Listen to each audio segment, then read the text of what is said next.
Good evening, everyone. It was not your typical two-alarmer when fire broke out in a Buffalo company that handles titanium. News 4's George Rickert explains the extraordinary measures used by Buffalo firefighters. Just before 5 p.m., titanium metal started burning in the rafters of Goldman Titanium on Dorothy Street, a titanium recycling plant. Buffalo firefighters knew right away what not to do. We put out the call immediately not to use water because it is water reactive. Instead, they had to use what's called soda ash to put out the hot metal fire. That's the reason for these special suits. All of those persons that were inside deploying the soda ash were exposed to the soda ash. So their clothes were covered in the soda ash. They took them off. We bagged up the clothes to take them down and be cleaned.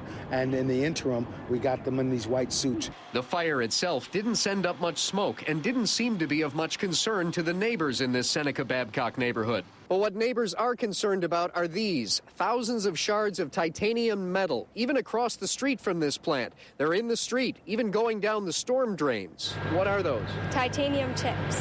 What do you mean you find them all over the place? They're on the street. If you could see them, like, over there.